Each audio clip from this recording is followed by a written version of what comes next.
अभिनव झा की इस अनोखी कक्षा में आपका फिर से एक बार स्वागत है। हम लोग देख रहे थे असेसमेंट प्रोसीजर चैप्टर, जिसमें हम लोग आगे कंटिन्यू करते हैं। हम लोग यहाँ पर देखते हैं 142 सबसेक्शन 1 का नोटिस। यहाँ पर दो क्लॉज आते हैं। सेक्शन 142 सबसेक्शन 1 में दो क्लॉज आते हैं। एक क्लॉज नंबर 1 जो आपको बोला गया है कि भैया रिटर्न फाइल नहीं किए हो, आप आकर रिटर्न फाइल कर दीजिए।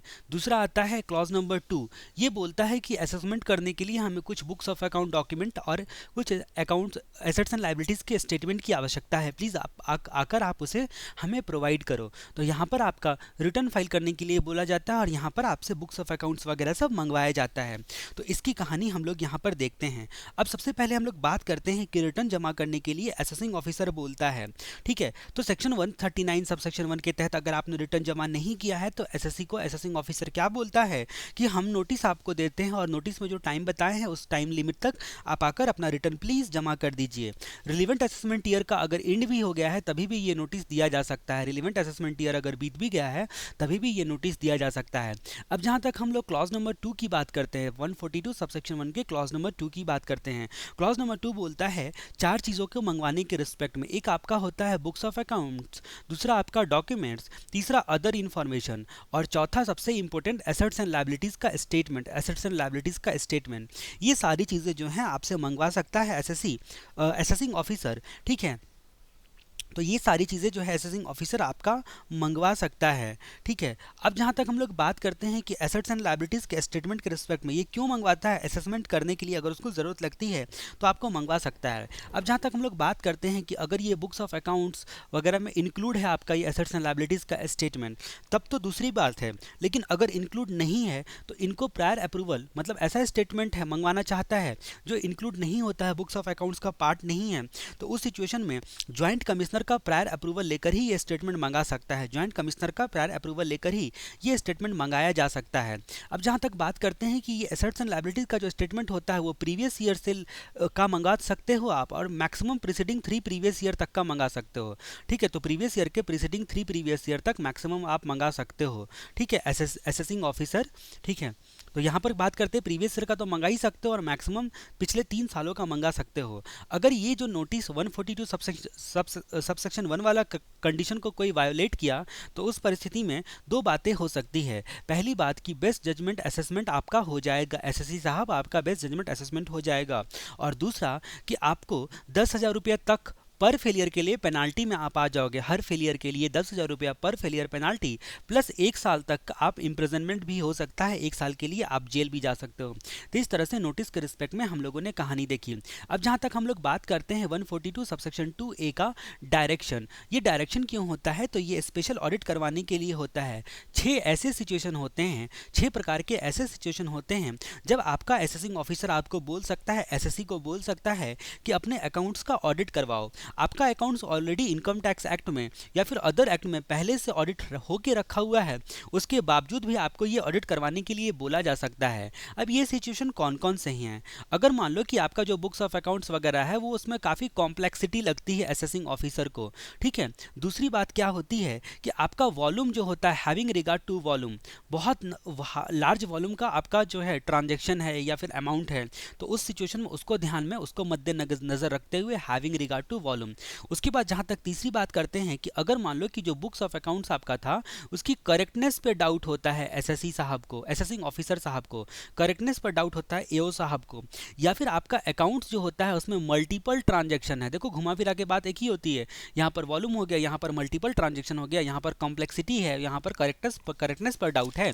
उसके बाद जहाँ तक बात करते हैं कि अगर आपका स्पेशल नेचर का बिजनेस है, स्पेशल नेचर का बिजनेस है तो नेचर के आधार पर अगर लगता है कि नहीं जरूरी हो सकता है। और छठा कि अगर मान लो कि असेसिंग ऑफिसर को रेवेन्यू के इंटरेस्ट में लगा तो रेवेन्यू का इंटरेस्ट को ध्यान में रखकर, इन सब बातों को ध्यान में रखकर आपको ऑडिट करने के लिए डायरेक्शन दिया जा सकता है। अब जहाँ तक बात करते हैं कि जो डायरेक्शन यहाँ पर दिया जाएगा आपको 142 सबसेक्शन 2A का जो डायरेक्शन दिया जाएगा, उस डायरेक्शन की एक खासियत क्या होती है कि आपको पहले सो कॉज नोटिस इशू किया जाता है। तो जैसा कि नाम से जाहिर है, सो कॉज नोटिस मतलब आपको कॉज शो करना है आपको, यानी कि एसएससी को कॉज शो करना है, कारण बताना है कि हम आपको डायरेक्शन क्यों ना दे, बताइए हमें ऐसा लगता है आपका अकाउंट्स कॉम्प्लेक्स है वगैरह वगैरह, आप हमें रीज़न बताइए कि आपका हम स्पेशल ऑडिट का डायरेक्शन क्यों ना दे। ठीक है, उसको शो कॉज नोटिस बोला जाता है, कॉज आपको शो करना है। ठीक है, अब जहाँ तक हम लोग बात करते हैं कि ये शो कॉज नोटिस में क्या हुआ लिखा हुआ रहेगा, तो आपको क्यों ना ऑडिट का डायरेक्शन दिया जाए इस प्रोविजन के तहत। ठीक है, क्यों ना दिया जाए, आपको ये बातें लिखी रहेंगी। पहली बात कि शो कॉज नोटिस में आपको क्या पूछा जाता है, ठीक है, कि हम लोग जो हैं आपको प्रूव करना पड़ेगा कि कोई ऐसा रीज़न बताइए कि भाई आपको ऑडिट करवाने की आवश्यकता नहीं होती है। उसके अलावा अगर मान लो कि एसएससी ये प्रूव कर देता है, ठीक है, रीज़न पूछा जाता है आपसे, अब एसएससी क्या करता है, इस बात को प्रूव कर देता है, इस बात को प्रूव कर देता है। क्या प्रूव कर देता है एसएससी, कि उसके अकाउंट्स में कॉम्प्लेक्सिटी वगैरह सब जो रीज़न आप बोल रहे हो वो रीज़न नहीं एग्जिस्ट करता है, मतलब वो रीज़न आपका वैलिड नहीं है। पहली बात तो ये प्रूव कर देता है। दूसरा कि ना इंटरेस्ट ऑफ रेवेन्यू के अगेंस्ट है, मतलब पहली बात तो कि आपका जो है कॉम्प्लेक्सिटी वगैरह नहीं है, जो भी आप कारण बता रहे हो वो कारण नहीं है। दूसरा कि आपके रेवेन्यू के इंटरेस्ट के अगेंस्ट भी नहीं है। तो असेसिंग ऑफिसर जो आपका ऑडिट का डायरेक्शन होता है वो इशू नहीं करता है। तो शो कॉज नोटिस में अगर आपने उनको सेटिस्फाई कर दिया तो वो डायरेक्शन इशू नहीं करता है। लेकिन उसके बावजूद भी अगर ये ज़बरदस्ती डायरेक्शन इशू कर देता है तो आपके पास एक रास्ता होता है। जब सारे रास्ते बंद हो जाते हैं तो भारत के संविधान के हिसाब से, कॉन्स्टिट्यूशन ऑफ इंडिया के हिसाब से, आप हाई कोर्ट में रिट पिटीशन डाल सकते हो या फिर सुप्रीम कोर्ट में स्पेशल लीव पिटीशन डाल सकते हो। ठीक है, अगर मान लो कि असेसिंग ऑफिसर ने नोटिस ही नहीं दिया था, शो कॉज नोटिस ही नहीं दिया, तभी भी आप डायरेक्ट जो है हाई कोर्ट में रिट पिटीशन या फिर सुप्रीम कोर्ट में आप क्या कर सकते हो, स्पेशल लीव पिटीशन डाल सकते हो। अब जहाँ तक हम लोग बात करते हैं कि ऑडिट का डायरेक्शन केवल तभी दिया जा सकता है जब असेसिंग ऑफिसर के सामने में केस जो होता है वो पेंडिंग है, असेसमेंट या री असेसमेंट जो होता है असेसिंग ऑफिसर के सामने में पेंडिंग है। ठीक है, अपने अपने रिस्पेक्टिव प्रोविजन में, जैसे कि आपका 143 सबसेक्शन 3 हो गया, 144 बेस्ट जजमेंट हो गया, ये स्क्रूटनी वाला हो गया, 147 स्कैपिंग हो गया, 153A सर्च एंड सीजर का असेसमेंट हो गया, जो कि इन सब में हम लोग आगे देखने वाले हैं। अब जहाँ तक हम लोग बात करते हैं कि ऑडिट का डायरेक्शन देने के लिए असेसिंग ऑफिसर को चीफ कमिश्नर या कमिश्नर का प्रायर अप्रूवल लेना पड़ता है। तो चीफ कमिश्नर का या फिर कमिश्नर का प्रायर अप्रूवल लेना पड़ता है। तो किसका, चीफ कमिश्नर या फिर कमिश्नर का। चीफ कमिश्नर को मैं डबल सी से इंडिकेट करता हूं और कमिश्नर को सी से इंडिकेट करता हूं, लेकिन एग्जाम में आपको पूरा वर्ड लिखना है। ठीक है, तो प्रायर अप्रूवल लेना पड़ता है। और ये जो लोग होते हैं चीफ कमिश्नर या कमिश्नर लोग, यही लोग नॉमिनेट करते हैं कि सीए जो होगा वो ऑडिटर अपॉइंट होगा।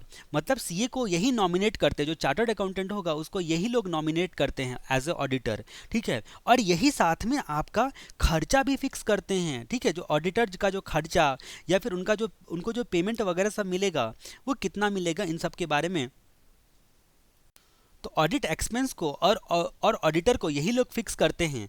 और पेमेंट जो होता है वो सेंट्रल गवर्नमेंट के खाते से सीए साहब को दिया जाता है। तो किसके खाते से, सेंट्रल गवर्नमेंट के खाते से जो है वो सेंट्रल गवर्नमेंट के अकाउंट से पेमेंट किया जाता है। अब जहाँ तक हम लोग बात करते हैं कि अगर मान लो कि एसएससी को 142 सबसेक्शन 2A में जो स्पेसिफाइड टाइम लिमिट होगा, ठीक है, उतने स्पेसिफाइड टाइम लिमिट के अंदर में ऑडिट रिपोर्ट जमा करना होता है। असेसिंग ऑफिसर सुमोटो, ठीक है, आपका जो असेसिंग ऑफिसर होता है वो अपनी मर्जी से ओन मोशन में सुमोटो से या फिर एसएससी के एप्लीकेशन देने पर आपका ऑडिट रिपोर्ट जमा करने का जो टाइम लिमिट है वो एक्सटेंड कर सकता है।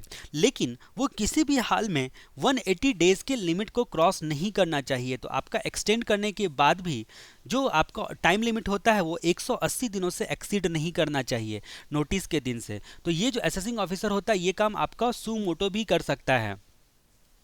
या फिर आपने एसएससी ने एप्लीकेशन दिया है खुद की मर्जी से या उसके कहने पे, ऑडिटर के कहने पे, ठीक है, तो डायरेक्शन जब क्या बोलते हैं एक्सटेंड कर सकता है मैक्सिमम।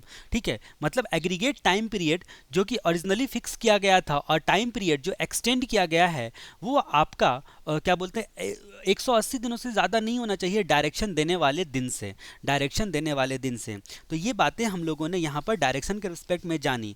अब जहाँ तक बात करते हैं कि अगर असेसिंग ऑफिसर अगर ऑडिट रिपोर्ट को एविडेंस मानकर, जो ये ऑडिट रिपोर्ट है उसको बतौर सबूत मानकर क्या करता है, वो जो रिपोर्ट जमा हुआ है उसको एविडेंस, और उसके एविडेंस के बेसिस पर, ऑडिट रिपोर्ट के बेसिस पर और इसके रिस्पेक्टिव एविडेंस के बेसिस पर असेसमेंट करने के लिए जा रहा है। तो इसका फर्ज बनता है असेसिंग ऑफिसर का कि एसएससी को पहले अपॉर्चुनिटी ऑफ बीइंग हर्ड जो है वो दे। लेकिन यहाँ पर ऑडिट रिपोर्ट और उसके एविडेंस के बेसिस पर अगर मान लो कि एओ का डायरेक्शन जो होता है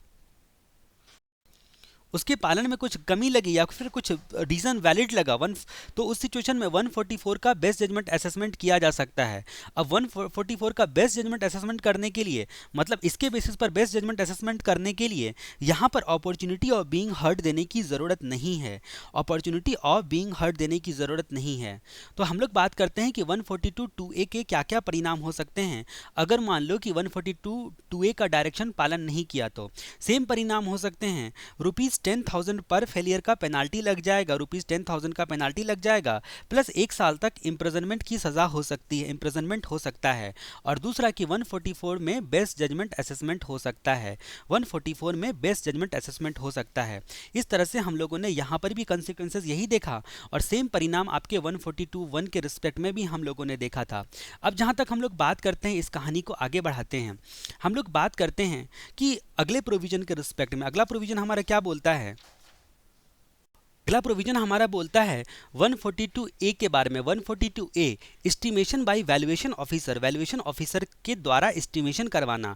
कुछ केस में असेसिंग ऑफिसर वैल्यूएशन ऑफिसर को वैल्यूएशन करवाने के लिए रेफरेंस दे सकता है। अब मान लो कि असेसमेंट के दौरान ये जो असेसिंग ऑफिसर है जब ये अपना असेसमेंट कर रहा था, अब ये असेसमेंट जो है 143 सबसेक्शन 3 वाला स्क्रूटनी वाला हो, या फिर आपका बेस्ट जजमेंट असेसमेंट हो, या फिर स्केपिंग हो, या फिर 153(a) हो, उसमें जब वो बेचारा असेसमेंट कर रहा था असेसिंग ऑफिसर, तो उस सिचुएशन में उसको किसी एसेट्स या फिर प्रॉपर्टी या फिर इन्वेस्टमेंट, ये जो इसकी फेयर मार्केट वैल्यू है उससे वो सेटिस्फाइड नहीं था। ठीक है, उससे वो सेटिस्फाइड नहीं था, मतलब इरिस्पेक्टिव ऑफ फैक्ट कि आपका अकाउंट्स में करेक्टनेस या कंप्लीटनेस से सेटिस्फाइड है कि नहीं, आप इसी से सेटिस्फाइड नहीं हो, फेयर मार्केट वैल्यू से ही सेटिस्फाइड नहीं हो सकता है कि आप अकाउंट्स में आपको पता है कि भाई सही लिखा गया है, अकाउंट्स की करेक्टनेस कंप्लीटनेस का यहाँ पर मैटर नहीं है, यहाँ पर मैटर है फेयर मार्केट वैल्यू। तो वैल्यूएशन ऑफिसर से वैल्यूएशन करवा सकता है इस एसेट्स प्रॉपर्टी या इन्वेस्टमेंट का।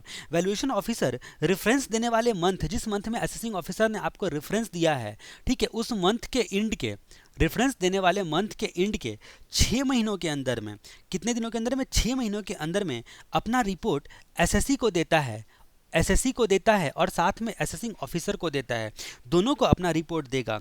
वैल्यूएशन के दौरान एसएससी को कॉपरेट करना पड़ेगा, ये जो एसएससी होगा ये वैल्यूएशन के दौरान वीओ को, वैल्यूएशन ऑफिसर को कॉपरेट करना होगा।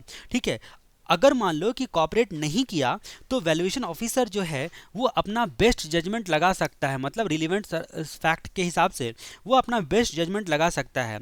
असेसिंग ऑफिसर, अगर मान लो ये जो असेसिंग ऑफिसर है, ये जो इनको रिपोर्ट मिला है वैल्यूएशन ऑफिसर का, वीओ का जो रिपोर्ट मिला है, इसके आधार पर अगर मान लो कि अगर उसके आधार पर वो अपना असेसमेंट या रीअसेसमेंट करना चाहता है तो पहले एसएससी को अपॉर्चुनिटी ऑफ बीइंग हर्ड जरूर देगा। ठीक है, अगर उसके आधार पर वो अपने असेसमेंट या रीअसेसमेंट करना चाहता है तो ऐसी परिस्थिति में। अब हम लोग बात करते हैं अगले सेक्शन के बारे में। हमारा अगला सेक्शन क्या बोलता है? हमारा अगला सेक्शन बोलता है 143 सबसेक्शन 1 का प्रोसेसिंग। प्रोसेसिंग किस चीज़ का? तो सेक्शन 143 सबसेक्शन 1 के हिसाब से प्रोसेसिंग की बात करते हैं। अब जब आप रिटर्न जमा करते हो, ठीक है, वो रिटर्न आप 139 सबसेक्शन 1 के हिसाब से जमा किए हो या फिर 142 सबसेक्शन 1 के हिसाब से जमा किए हो, दोनों केस में रिटर्न का आपका प्रोसेसिंग होता है। प्रोसेसिंग के दौरान अगर आपके रिटर्न में कोई अरिथमेटिक एरर है तो उस एरर को जो है वो ढूंढा जाता है, अरिथमेटिक एरर को ढूंढा जाता है। दूसरी बात होती है कि अगर मान लो कि कोई इनकरेक्ट क्लेम है, क्या है, कोई इनकरेक्ट क्लेम है, तो इनकरेक्ट क्लेम है तो क्लेम इनकरेक्ट है, इसका मतलब क्या हुआ कि जो भी एक्सपेंस था या डिडक्शन था, ठीक है, या फिर एग्जेम्पशन था, वो रिटर्न मतलब जो आपका इनकंसिस्टेंट है, मतलब रिटर्न में एक या एक से ज़्यादा जो आइटम है वो इनकंसिस्टेंट है, या फिर क्लेम के रिस्पेक्ट में आपने कोई सबूत जो है, कोई जानकारी जो है ढंग की नहीं छोड़ी है, ठीक है, कोई जानकारी उनको ढंग का नहीं मिला है, या फिर डिडक्शन जो होता है वो स्पेसिफाइड लिमिट से एक्सीड करता है। तो मैंने क्या बोला कि अगर एक आइटम दूसरे आइटम से इनकंसिस्टेंट है, ठीक है, तो पहली बात तो है कि अगर एक आइटम रिटर्न में दूसरे आइटम से इनकंसिस्टेंट है, या फिर जो आपको क्लेम के दौरान जो जानकारियां इंफॉर्मेशन फर्निश करनी थी उसमें आपने कमी छोड़ दिया, इंफॉर्मेशन फर्निश नहीं किया है। ठीक है, या फिर तीसरा रीजन हो सकता है कि जो डिडक्शन जो है वो आपका लिमिट में नहीं है, लिमिट के बियॉन्ड है, स्पेसिफाइड लिमिट के अंतर्गत नहीं है। तो इनके रिस्पेक्ट में असेसिंग ऑफिसर प्रोसेसिंग करता है आपके रिटर्न जो आपने फाइल किया उसको देखकर, और अकॉर्डिंगली एडजस्टमेंट करता है। फिर एडजस्टमेंट करने के बाद जो भी आपका ड्यूज बचता है या फिर रिफंड बचता है उसको इंटीमेट करता है, इंटीमेट करता है, क्या करता है, इंटीमेट करता है।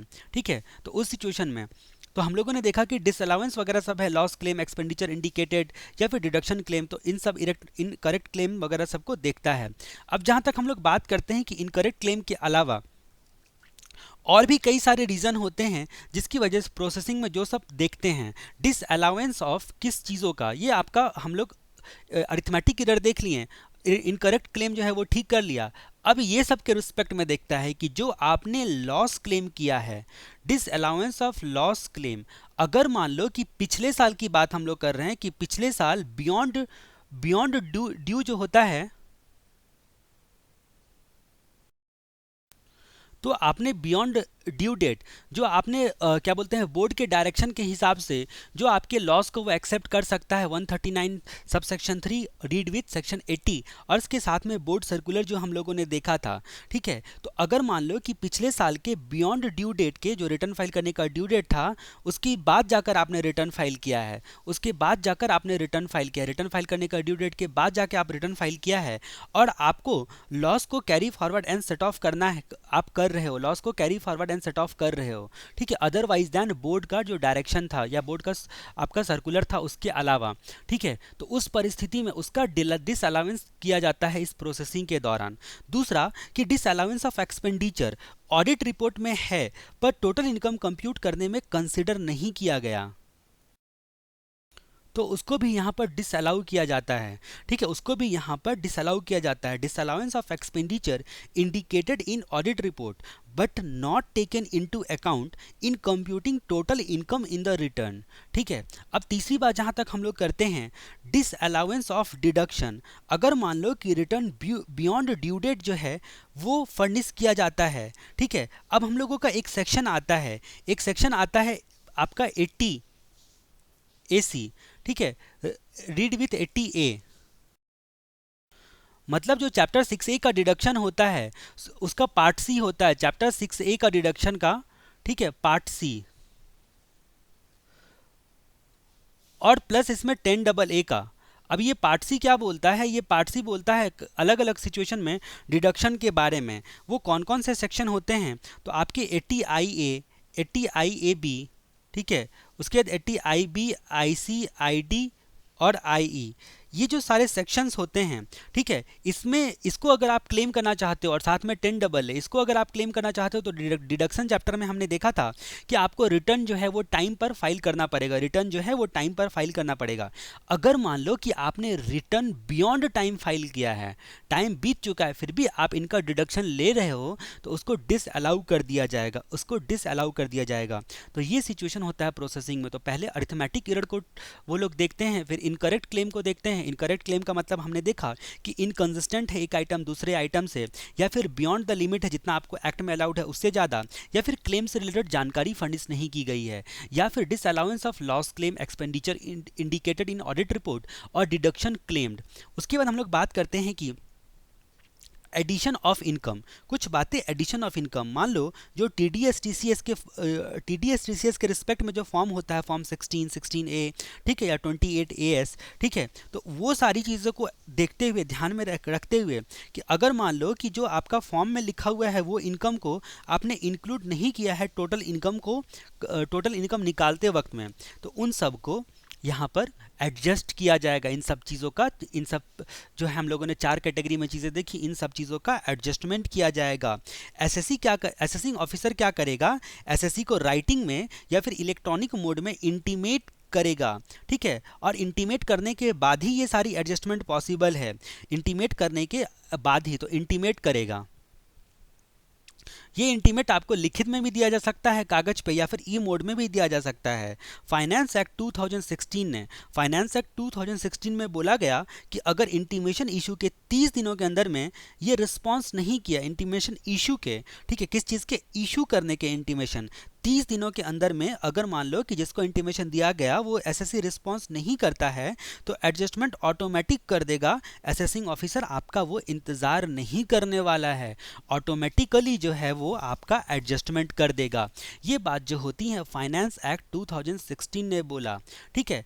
मतलब यहाँ पर कि अगर रिटर्न में बताए गए इनकम में 143 सबसेक्शन 1 का एडजस्टमेंट करने के बाद कुछ टैक्स या फिर इंटरेस्ट पेबल बनता है, यानी कि ड्यू बनता है, या फिर आपका रिटर्न रिफंड बनता है, तो उस सिचुएशन में आपको इंटीमेट किया जाएगा, ठीक है। फाइनेंस एक्ट 2016 ने बोला कि एडजस्टमेंट आपको इंटीमेट इशू करने के दिन से 30 दिनों तक का आपके लिए इंतजार किया जाएगा। अगर आप रिस्पॉन्स नहीं करते हो तो वो मान लिया जाएगा कि आप एक्सेप्ट करते हो और अकॉर्डिंगली आपका एडजस्टमेंट कर दिया जाएगा ना। यहाँ पर क्या बात करते हैं, अगर मान लो कि यहाँ पर रिफंड नहीं बनता है आपका अमाउंट, ना आपका लिए पेबल बनता है प्रोसेसिंग के दौरान, ठीक है, लेकिन जो भी आपने डिक्लेयर किया था लॉस वो इंक्रीज हो रहा है, ठीक है, या फिर डिक्रीज हो रहा है, जो लॉस डिक्लेयर किया था वो इंक्रीज हो रहा है या डिक्रीज हो रहा है, तभी भी इंटीमेशन दिया जाएगा। तो इंटीमेशन जो होता है वो कितने केस में दिया गया हम लोगों ने जहाँ तक देखा, तो इंटीमेशन जो होता है वो 3 केस में दिया गया। पहला मामला हम लोगों ने देखा कि आपका कुछ ड्यू या फिर पेबल, ड्यू जो है या फिर रिफंडेबल आपका बनता है, तो ठीक है, ड्यूज बनता है यानी कि पेबल या फिर रिफंडेबल बनता है। तो दूसरी बात करते हैं कि अगर मान लो कि तो यहाँ पर ड्यूज हो गया, एक पॉइंट हम लोग बात करते हैं रिफंड के लिए कुछ बनता है, तो ड्यू या पेबल या फिर रिफंडेबल कुछ बनता है, तो या फिर जो है आपका ना पेबल बनता है ना रिफंडेबल बनता है, लेकिन लॉस जो होता है उसमें इंक्रीज या डिक्रीज हो रहा है। तो ऐसी परिस्थिति में अब ये जो इंटीमेशन होता है 143 सबसेक्शन 1 का जो इंटीमेशन होता है उसको सेक्शन 156 के तहत डीम्ड नोटिस ऑफ डिमांड माना जाता है। मतलब इंटीमेशन रिसीव होने के 30 दिनों के अंदर में एसएससी को पैसा जमा करना पड़ता है। अगर जमा नहीं किया तो एसएससी इन डिफॉल्ट माना जाएगा, और एसएससी इन डिफॉल्ट माना जाएगा तो 220 का इंटरेस्ट लग जाएगा और 221 का पेनाल्टी लग जाएगा। अब जहाँ तक हम लोग बात करते हैं, हम लोग यहाँ पर क्या देखते हैं कि मान लो जो आपका ये टाइम लिमिट क्या होता है, तो जो आपका रिटर्न फाइल करने वाले फाइनेंशियल ईयर होते हैं, मान लो कि ये वाले फाइनेंशियल ईयर में, ठीक है, आपने रिटर्न डाला था, ठीक है, तो इसके इंड के रिटर्न फाइल करने वाले फाइनेंशियल ईयर इंड के 1 साल बीतने के बाद, 1 साल जो है वो बीतने के बाद रिफंडेबल या पेबल का इंटीमेशन नहीं दिया जा सकता है। लेकिन ये लिमिटेशन जो होता है वो रिफंड, अगर आप रिफंड के लिए आप चेक इशू करना चाहते हो तो चेक इशू के केस में ये रिफंड एप्लीकेबल नहीं, मतलब ये वाला जो है 1 साल वाला लिमिटेशन एप्लीकेबल नहीं होता है। अब जहाँ तक बात करते हैं कि 143 सबसेक्शन 1 का जो इंटीमेशन या फिर डीम्ड इंटीमेशन होता है, ठीक है, उसके अगेंस्ट में यहाँ पर आपका क्या क्या किया जा सकता है, तो अपील किया जा सकता है। अपील करने के लिए आप first appellate authority commissioner appeal के पास जा सकते हो, ठीक है। दूसरा, रिवीजन जो है वो नहीं किया जा सकता है। रेक्टिफिकेशन जो है 154 में रेक्टिफिकेशन जो होता है वो किया जा सकता है। तो अपील किया जा सकता है और रेक्टिफिकेशन किया जा सकता है, रिवीजन नहीं किया जा सकता है। फाइनेंस एक्ट 2012 में, फाइनेंस एक्ट 2012 में यहाँ पर एक बात बताया गया कि प्रोसेसिंग स्क्रूटनी वाले केस में, यहाँ पर फाइनेंस एक्ट 2012 में क्या बोला गया कि अगर 143 का 1 का प्रोसेसिंग होता है, ठीक है, तो जरूरी नहीं है कि जहाँ पर, मतलब अगर सीधे शब्दों में कहा जाए तो फाइनेंस एक्ट 2012 में क्या बोला गया कि मान लो जी ये 143 सबसेक्शन 2 का जो नोटिस होता है स्क्रूटनी असेसमेंट करने के लिए, यानी कि 143 सबसेक्शन 3 में असेसमेंट करने के लिए या री असेसमेंट करने के लिए ये वाला नोटिस इशू करना पड़ता है, ठीक है, ये वाला नोटिस इशू करना पड़ता है। तो अगर मान लो कि ये नोटिस जो होता है वो इशू हो चुका है, ये नोटिस इशू हो चुका है, तो प्रोसेसिंग जो होता है वो टाइम लिमिट में करना जरूरी नहीं है, टाइम लिमिट में करना जरूरी नहीं है। अगर मान लो कि ये वाला नोटिस इशू हो चुका है तो प्रोसेसिंग ऑफ रिटर्न जो होता है वो जरूरी नहीं होता है करना विद इन टाइम, जो कि 143 सबसेक्शन 1 में दिया गया है। ये जो हमारा टाइम लिमिट था, ठीक है, उसके अंतर्गत करना जरूरी नहीं है, जहां पर स्क्रूटनी नोटिस जो होता है वो एसएससी को सर्व कर दिया गया है। स्क्रूटनी नोटिस जो होता है, ये वाला नोटिस जो होता है एसएससी को जहां पर सर्व कर दिया गया है, सर्व, ठीक है, एसएससी को सर्व कर दिया गया है। मतलब इशू कर दिया गया, सॉरी स्क्रूटनी नोटिस इशू कर दिया गया है, लेकिन रिटर्न जो होता है वो आपको प्रोसेस करना पड़ेगा ये 143 का ऑर्डर आने से पहले पहले ही, ये 143 का ऑर्डर आने से पहले पहले ही।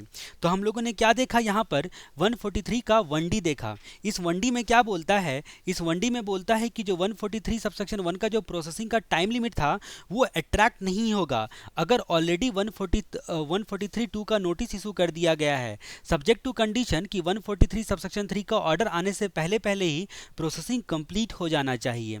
अब हम लोग बात करते हैं 143 सबसेक्शन 3 यानी कि स्क्रूटनी असेसमेंट के बारे में। इसको रेगुलर या फिर स्क्रूटनी असेसमेंट के नाम से जाना जाता है।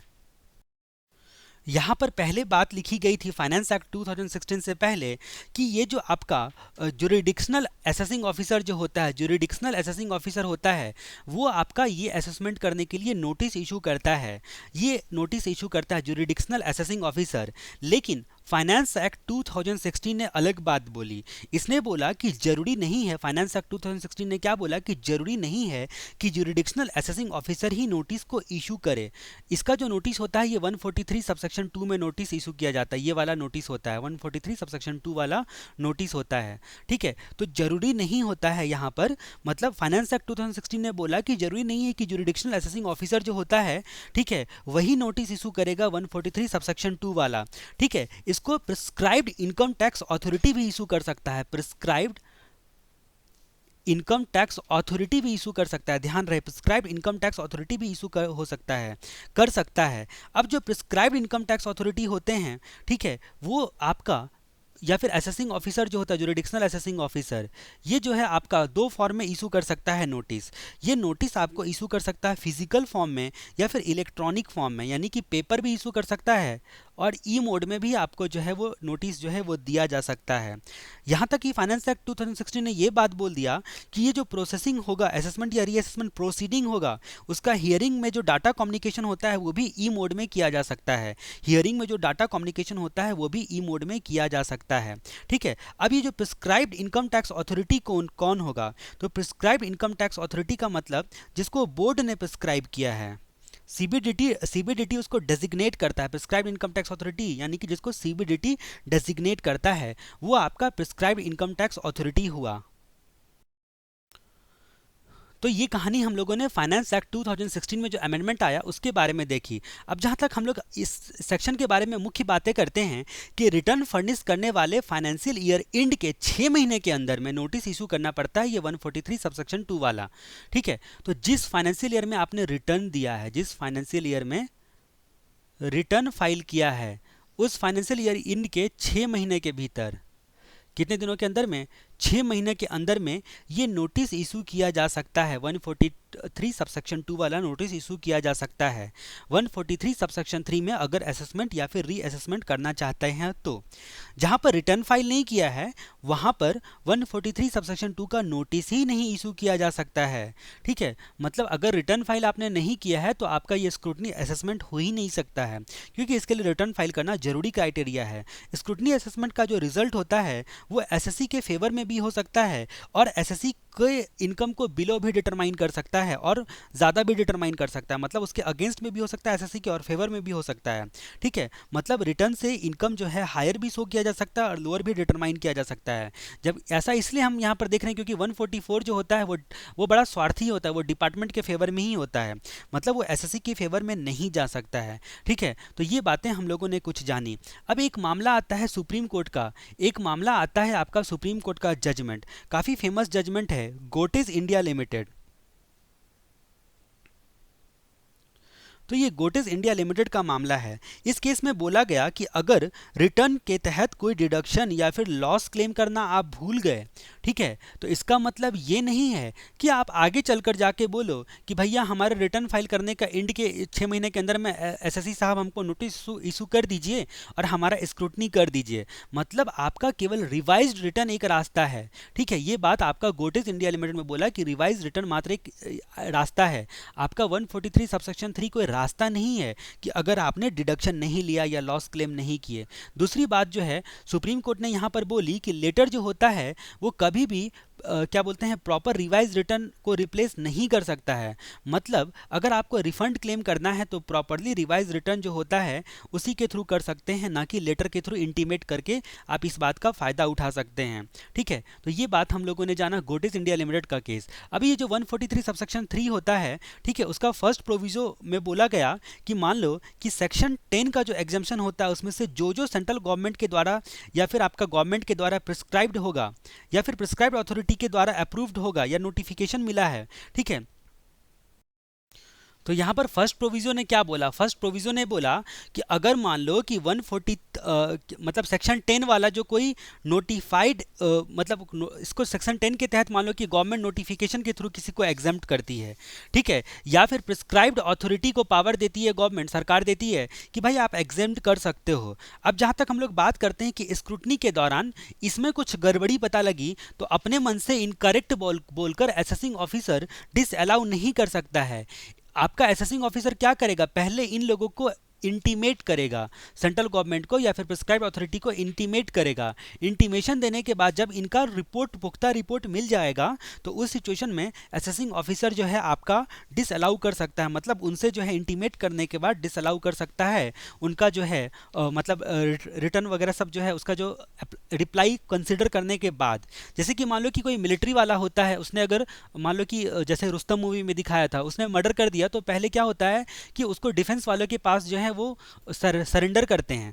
उसके बाद जो है अगर आपके कानून में भी आएंगे और डिफेंस वालों के पास सरेंडर करते हैं, मतलब उसको इंटीमेट करना आवश्यक होता है। इसी तरह यहाँ पर भी होता है कि इंटीमेट करना आवश्यक होता है। असेसिंग ऑफिसर अपने मन से डायरेक्टली जो है डायरेक्ट डिसअलाउ नहीं कर सकता है या फिर डायरेक्ट जो है एग्जाम्पशन डिनाई वगैरह सब नहीं कर सकता है।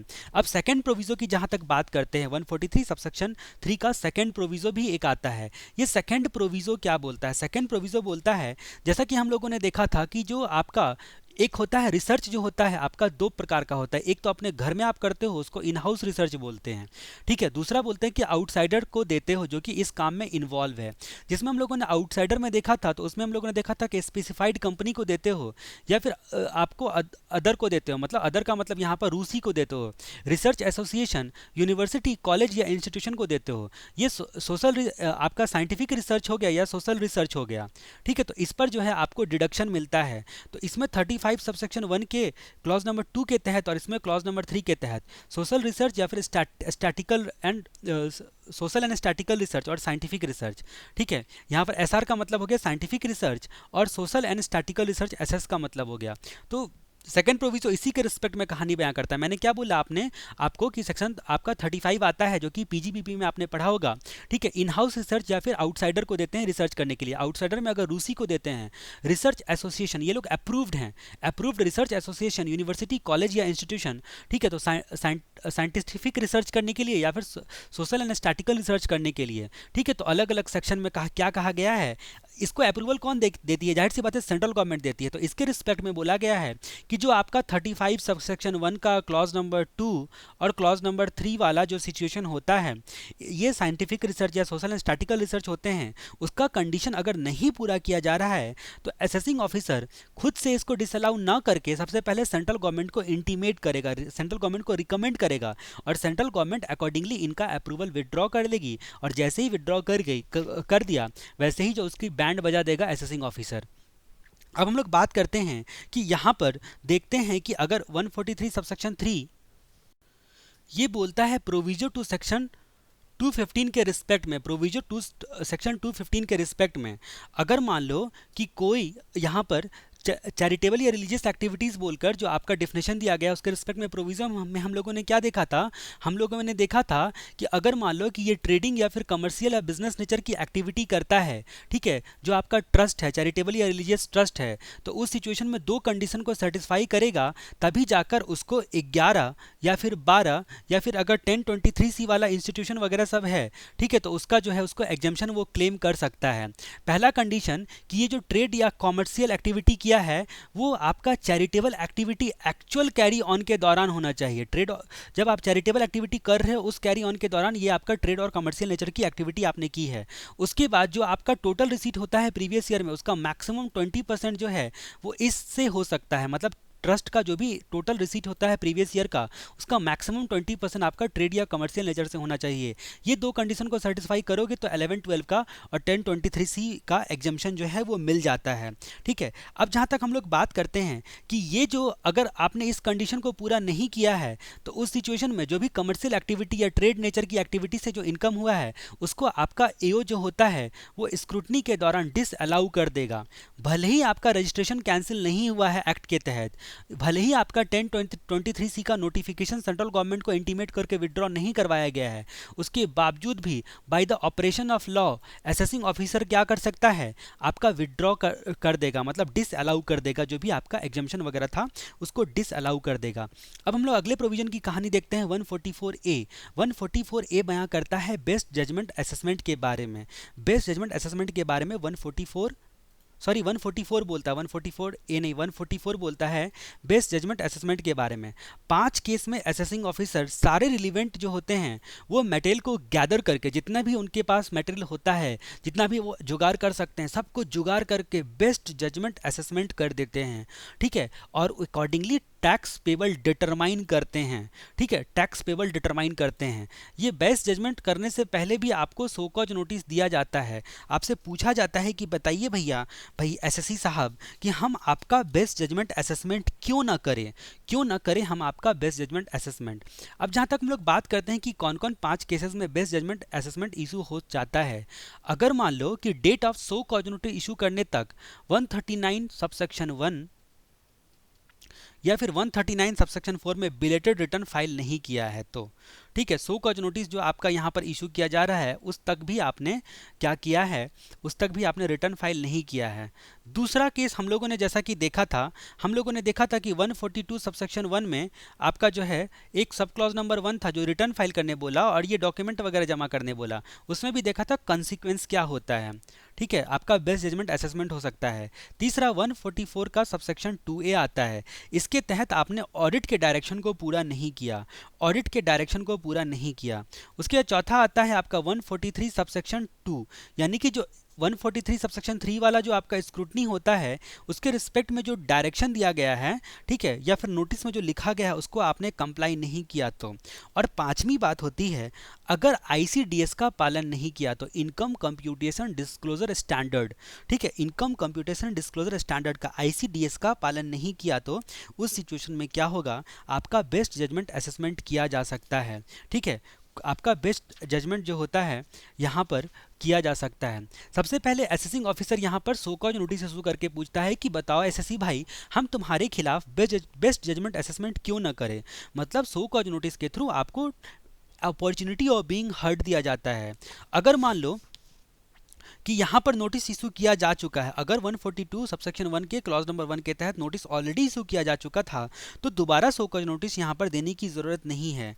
यहाँ पर हमने देखा था कि नोटिस जो होता है उसको इन सबसेक्शन में देखा था कि नोटिस जो होता है इसको कंप्लाई नहीं किया तो आपका बेस्ट जजमेंट असेसमेंट हो सकता है। बेस्ट जजमेंट का रिजल्ट जो होगा लास्ट में जो असेसमेंट या री असेसमेंट होगा वो हमेशा डिपार्टमेंट के फेवर में होगा, यानी कि आपके इनकम को, यानी कि एसएससी के इनकम को बिलो रिटर्न में जो बताए गए हैं, जो या पहले का असेसमेंट में बताया गया उससे कम नहीं कर सकता है, बढ़ा सकता है लेकिन कम नहीं कर सकता है। ना लॉस के आपको इंक्रीज कर सकता है, ना इनकम के आपको डिक्रीज कर सकता है। मतलब ये बड़ा ही खतरनाक सेक्शन है बेस्ट जजमेंट असेसमेंट। ये हमेशा और हमेशा डिपार्टमेंट के फेवर में ही जाएगा, ये हमेशा और हमेशा किसके फेवर में जाएगा, डिपार्टमेंट के ही फेवर में जाएगा। ठीक है, अब हम लोग यहाँ पर देखते हैं कुछ और बातें। 144A के रिस्पेक्ट में हम लोग बातें देखते हैं। 144A power of joint commissioner to issue direction, ठीक है, in certain cases. Joint commissioner का पावर कुछ केसेस में डायरेक्शन इशू करना। ज्वाइंट कमिश्नर एओ को गाइड करने के लिए क्यों गाइड करने के लिए, ठीक है, असेसमेंट या री असेसमेंट के रिस्पेक्ट में गाइड करने के लिए डायरेक्शन दे सकता है। ठीक है, जिसका एओ को मैंडेटरी पालन करना होगा। यहाँ एओ केवल, यहाँ पर एओ कौन होगा, यहाँ पर एओ को पालन करना पड़ेगा। यहाँ पर एओ कौन होगा, यहाँ पर आपका असिस्टेंट कमिश्नर, डिप्टी कमिश्नर या फिर इनकम टैक्स ऑफिसर होगा। ठीक है, क्योंकि यही लोग केवल जूनियर होते हैं ज्वाइंट कमिश्नर के, तो अपने जो जूनियर को ही डायरेक्शन दे सकता है, यही लोग जूनियर होते हैं। 3 सिचुएशन में रिकॉर्ड को एग्जामिन करने के बाद डायरेक्शन देता है। ठीक है, पहला आपका होता है ओन मोशन। ज्वाइंट कमिश्नर को अगर खुद में ठीक लगा। दूसरा आपका होता है कि रेफरेंस अगर एओ ने खुद दिया है कि भैया आप हमें डायरेक्शन दो कि हम इन चीज़ों को भी कंसिडर करें, रेफरेंस एओ ने दिया है।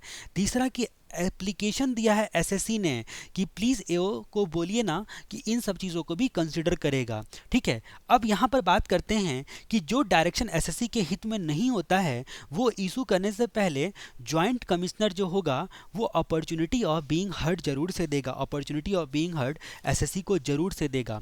144A का जो डायरेक्शन होता है, ठीक है, उसको इशू करने के लिए कुछ कंडीशन मैंडेटरी होते हैं। मैंडेटरी कंडीशन क्या होता है कि असेसमेंट या री असेसमेंट प्रोसीडिंग जो होगा वो पेंडिंग होना चाहिए, मतलब कंप्लीट होने के बाद ये डायरेक्शन नहीं दे सकता है ज्वाइंट कमिश्नर। सेक्शन 144A का ये वाला जो डायरेक्शन होता है, ये डायरेक्शन जो होता है ये एकमात्र डायरेक्शन है, इसलिए इसके अगेंस्ट में अपील नहीं किया जा सकता है, इस डायरेक्शन के अगेंस्ट में अपील नहीं किया जा सकता है। ठीक है, अब हम लोग आगे कंटिन्यू करेंगे इसके अगले वीडियो में।